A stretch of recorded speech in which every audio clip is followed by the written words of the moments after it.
wallahi Gimbiya, wacce ta dace da ni ita ce wacce zuciyata take so, ita ce wacce zuciyata ta amince da ita,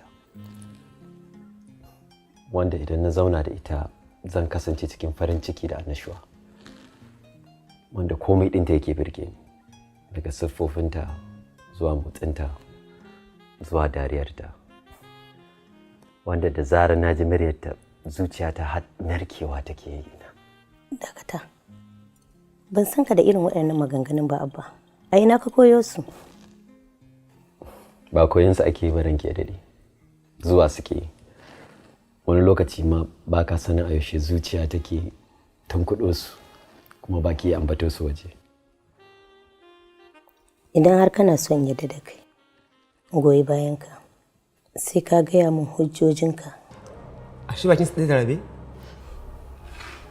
Ta, Allah Rabe ya shiga uku. Ƙwarai ta gaske. Wallahi ba ruwan shi.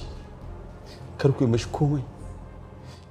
Kar ku yi Rabe komai. Wallahi tallahi Rabe ba ruwan shi. Ni na sa shi ya turo muku. Kuma ya goge shi ya ma tuba. Kai, ina Rabe ke zama?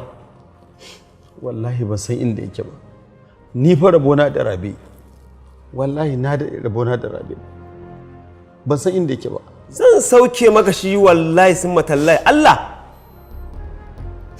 Dan Allah ka sauke mun a tsakiyar ka sauke mun tsakiyar kai inda zan mutu da wuri. Na gaji da wannan azaba wallahi na gaji da dan Allah na kashe ka? Na gaji da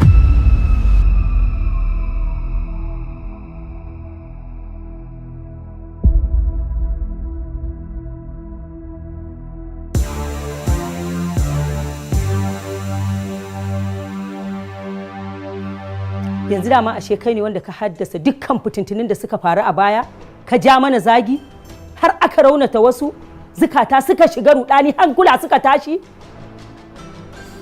Me muka yi maka? Yana ina me yasa baka zo kai ɗaya ba? In ba tsaro ba ka zo kai ɗaya, kada ka zo da ɗan sanda ko soja.